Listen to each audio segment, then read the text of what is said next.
Hi everyone, Patrick Menninga here, spiritualriver.com. I want to talk to you today about sobriety and being sober and getting sober.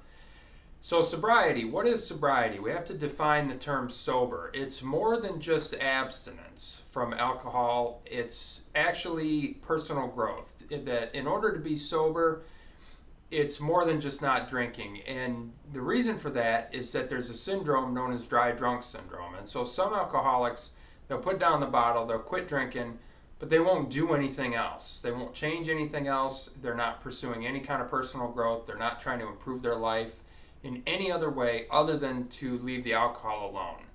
And when that happens, we typically refer to such a person as a dry drunk.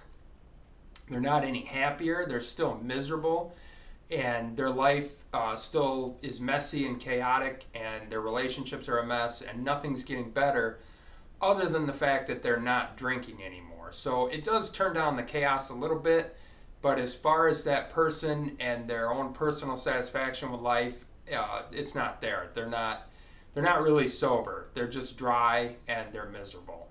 And so in order to actually be sober and get some quality sobriety, you have to have some sort of personal growth. You have to be motivated to try to change your life, to try to improve your life, to try to live a healthier and better existence on a day-to-day basis, and to learn new things and to keep learning new things and to keep pushing yourself forward. That's what sobriety is all about. It's not just, okay, I put down the alcohol and now I'm going to tread water. That's not sobriety. That's just being dry, and it typically leads to misery.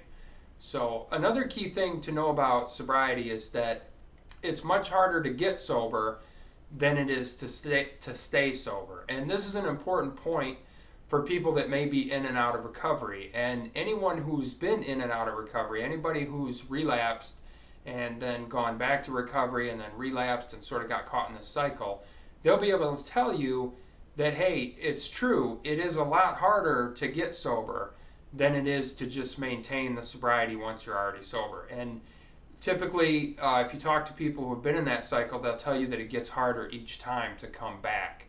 So if you do happen to relapse, if you do happen to go back out there and drink, it becomes harder and harder to come crawling back to recovery, so to speak. And shame might be one of the factors that plays into that. If you need help, if you're struggling with sobriety, if you've never been clean and sober before, or maybe you've relapsed, it doesn't matter. The best thing you can do for yourself is to pick up the phone, call a treatment center and say, hey, I need help. What can I do to get in there? And then if you can go into an inpatient treatment center, you can start building this foundation of recovery.